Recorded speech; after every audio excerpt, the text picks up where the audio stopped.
नमस्कार दोस्तों, स्वागत है आपका आपके अपने चैनल कॉमर्स 6 में।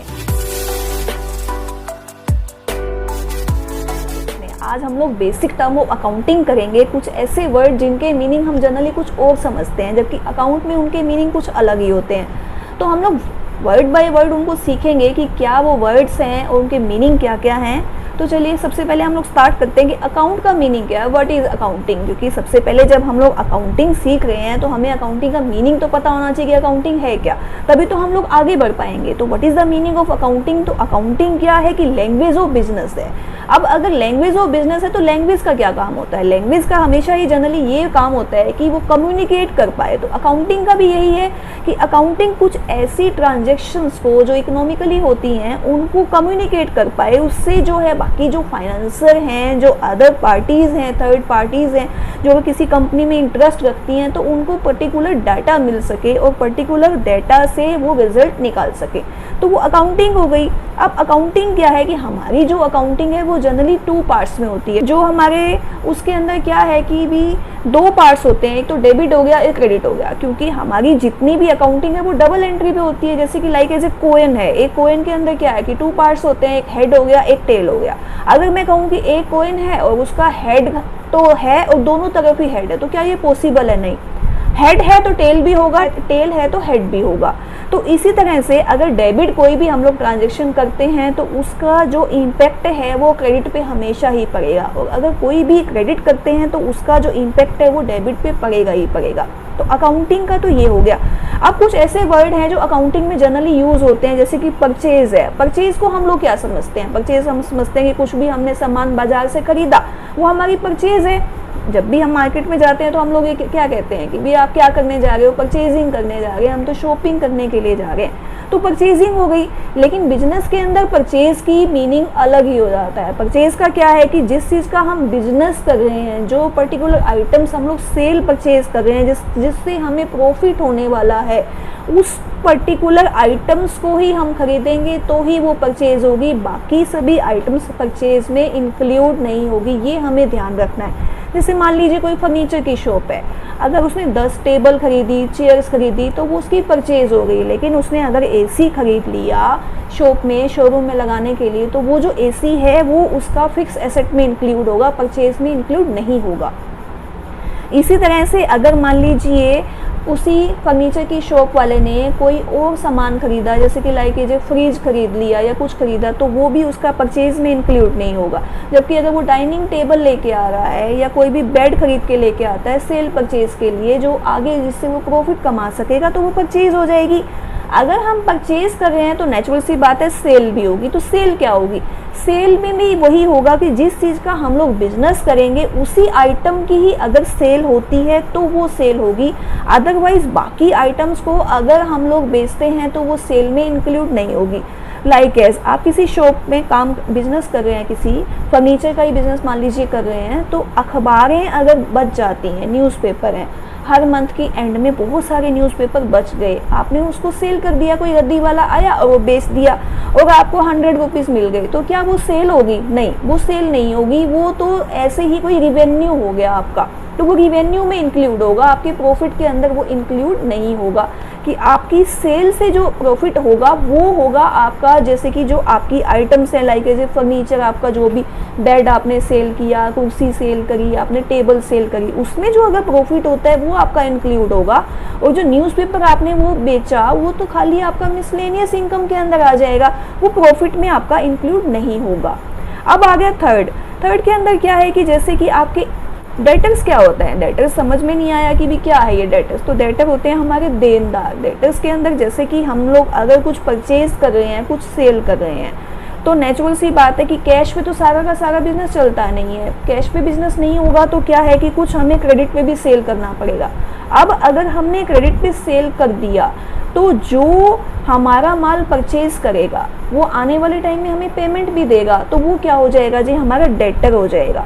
और डेटर को हम लोग किस में इंक्लूड करेंगे? हमारी एसेट में। और इसका जो बैलेंस होगा वो कौन सा होगा? हमारा डेबिट बैलेंस होगा। उसके साथ ही अगर मैंने वही कहा था कि उसका जो सेकंड पार्ट है क्रेडिट का, तो क्रेडिट में क्या है? क्रेडिट में आ गया जी आपके क्रेडिटर। क्रेडिटर्स के अंदर क्या होता है कि मान लीजिए आपने किसी को उधार माल बेचा है तो फिर आपने उधार खरीदा भी तो होगा ना, आपने क्रेडिट पे परचेज भी किया होगा। अगर आपने कोई भी आइटम क्रेडिट पे परचेज की है तो आप उसको पेमेंट भी करोगे। अगर आप उसको पेमेंट करोगे 1 मंथ में, 2 मंथ में, 15 डेज में, तो क्या हो गया, जो जिसको आप पेमेंट करोगे, जिस पार्टी से आप माल परचेज करोगे, वो क्या होगा जी, आपके क्रेडिटर हो जाएंगे, उनको हमने पेमेंट देनी है। इट मीन्स क्या होगा कि वो हमारी लाइबिलिटी हो गई, और उसका जो बैलेंस है वो कौन सा आ जाएगा जी, हमारा क्रेडिट बैलेंस। ये हमने ध्यान रखना है। एक तो हमारे डेटर्स हो गए, और डेटर्स के साथ हमारे हो गए जी क्रेडिटर। डेटर हमारे एसेट में आएंगे और क्रेडिटर जो है वो हमारी लाइबिलिटी में आएंगे। अब आ गया एक गुड्स।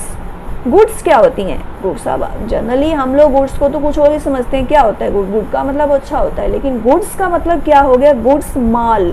पर इसके अकाउंटिंग के अंदर गुड्स को माल बोला जाता है। जो भी आप लोग जिस चीज़ का भी बिजनेस कर रहे हो, अगर आप उसको परचेज करते हो या आप उसको सेल करते हो, तो आप किसको परचेज करोगे? गुड्स को। और आप किसको सेल करोगे? गुड्स को सेल करोगे। अब परचेज और सेल हो गई, और हमने क्रेडिट पे भी सेल और परचेज कर ली। अब आगे का जो कंसेप्ट है वो क्या होगा? आगे होगा जी, अगर आपने कुछ माल परचेज किया तो हो सकता है आपको वो वापस भी करना पड़े, आपको पसंद नहीं आया, आउटडेटेड आ गया या फिर आउट ऑफ फैशन आ गया, तो आप उसको वापस भी करोगे।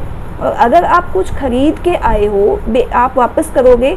और अगर आपने कुछ बेचा है तो वो जो पर्सन है वो भी आपको कुछ माल वापस कर सकता है। तो एक तो हो गया जी परचेज रिटर्न, और एक हो गया आपका सेल रिटर्न।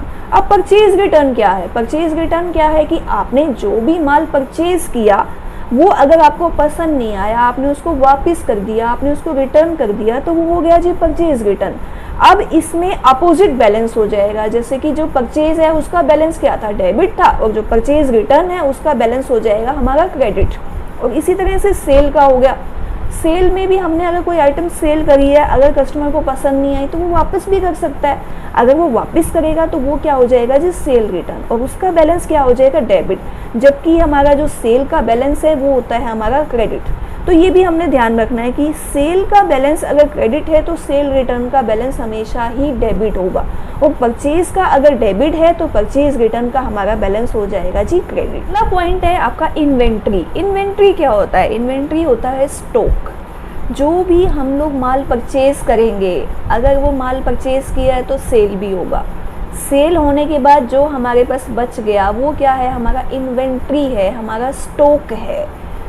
अच्छा, तो इसको क्या कह सकते हैं कि भी रिमेन अनसोल्ड भी कह सकते हैं, कि जो आइटम हमारी जो सेल नहीं हुई है वो हमारी क्या हो जाएगी? इन्वेंट्री। तो वो भी इसलिए भी दो टाइप से है, जैसे कि एक तो ओपनिंग स्टॉक हो गया और एक आपका क्लोजिंग स्टॉक हो गया। ओपनिंग स्टॉक क्या होगा? जो कि आपका फाइनेंशियल ईयर जब स्टार्ट होता है तो ओपनिंग बैलेंस जो आपका साल की स्टार्टिंग में होगा।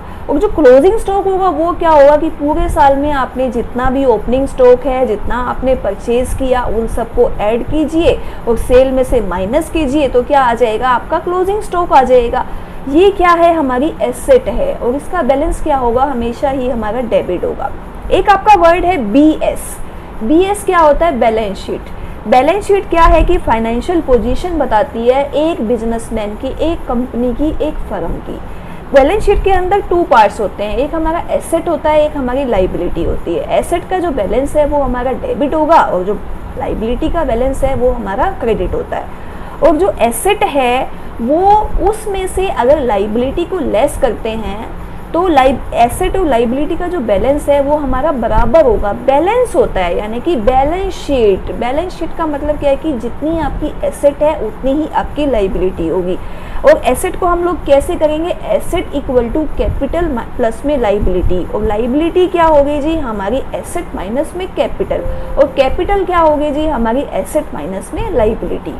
तो ये होगी हमारी बैलेंस शीट। एक होता है जी इनकम स्टेटमेंट अकाउंट, जिसे हम लोग प्रॉफिट एंड लॉस अकाउंट भी कहते हैं। तो इनकम स्टेटमेंट अकाउंट जो हमारे फाइनेंशियल अकाउंटिंग के अंदर सबसे ज़्यादा इम्पोर्टेंट होती है, जो हमें ये बताती है कि एक्चुअल में हमारी जो फर्म है या हमारी कंपनी है उसने बिजनेस कितना किया, प्रॉफिट कितना कमाया। बिजनेस करने के बाद नेचुरल सी बात है, अगर बिजनेस मान लो करोड़ों का कर लिया और प्रॉफिट कुछ हुआ ही नहीं तो फिर तो कोई फ़ायदा नहीं है। तो इनकम जो स्टेटमेंट है वो हमेशा ही हमें हमारा प्रॉफिट बताएगी। एक आपका वर्ड जो बहुत ज़्यादा यूज़ होता है और जनरली हम लोग उसको समझते नहीं है कि ये है क्या, तो वो है आपका गुडविल। अब गुडविल क्या है? गुड और विल, अच्छी इच्छा, अच्छी शक्ति। लेकिन गुडविल का मीनिंग बिजनेस के अंदर ये नहीं होता। अकाउंटिंग के अंदर गुडविल को हम लोग बोलते हैं ख्याति, यानी कि आपका नाम कितना है, आपकी रेपुटेशन कितनी है, आप लोगों की पावर कितनी है, आप बिजनेस को कितना ज़्यादा चला सकते हैं। नॉर्मल जितना बिजनेस लोगों का चल रहा है उससे ज़्यादा कमाने वाले बिजनेस में जो आपकी कैपेसिटी लगी, जो आपने मेहनत करी, वो हमारी क्या होगी जी? गुडविल। यानी कि जनरली हम लोग जो बिजनेस कर रहे हैं और एक जो अलग से बिजनेस कर रहा है जो ज़्यादा प्रॉफिट कमा रहा है, तो वो ज़्यादा प्रॉफिट किस बेस पे कमा रहा है? गुडविल पे। तो गुडविल क्या हो गई? हमारी अच्छा नाम, हमारी रेपुटेशन, हमारी पब्लिसिटी जितनी ज़्यादा होगी उतना ही हमारा जो बिजनेस है वो बढ़ेगा। तो गुडविल भी हमारी एसेट है। एसेट तो है, लेकिन ये क्या है? एसेट हमारी इंटेंजिबल एसेट है। अब 2 पार्ट्स और भी हैं हमारे, जैसे कि एसेट और लाइबिलिटी। एसेट क्या है हमारी? एसेट वो है जो कि हमारा, जिसका बैलेंस हमारा डेबिट होता है, जिसके बेस पे बिजनेस किया जाता है, वो कंपनी की अपनी प्रॉपर्टी है, अपनी एसेट है, डेबिट बैलेंस है। और लाइबिलिटी क्या है? कि जो कंपनी ने लाइबिलिटी, जो कि कंपनी ने पेमेंट करनी है आगे, जैसे कि क्या हो गया? बैंक ओवरड्राफ्ट हो गया, क्रेडिटर हो गए, बिल्स पेएबल हो गए, ये सारे हमारे क्या है? लाइबिलिटीज़ हैं। और एसेट के अंदर क्या हो जाएगा? जैसे कि आपका स्टॉक है, डेटर्स हैं, आपके बीआर हैं, ये सब। और हमारे जो शॉर्ट टर्म्स हमारी इन्वेस्टमेंट्स होती हैं वो क्या होंगी? हमारी सारी की सारी एसेट होंगी। ठीक है जी। इस तरह से कुछ वर्ड और मीनिंग हमारे हैं जिनको हमने समझा बेसिक टर्म्स के अंदर। अब मैं आगे और आपको अगला टॉपिक करवाऊंगी जिसे हम बेसिक से थोड़ा सा हम लोग एडवांस पे आएंगे। तो ये तो बेसिक टर्म थे कि छोटे छोटे वर्ड मीनिंग थे जो कि पर्टिकुलर मीनिंग जो हमारे बिजनेस में कंटिन्यू चलते रहते हैं और हमें पता नहीं होता कि इनका मीनिंग क्या है। तो कई बार कहते हैं डेटर्स है, क्रेडिटर हैं, इसका बैलेंस डेबिट है, क्रेडिट है। तो कम से कम हमें ये पता तो होना चाहिए कि इनका मीनिंग होता क्या है, क्या डेटर्स हैं, क्या क्रेडिटर्स हैं।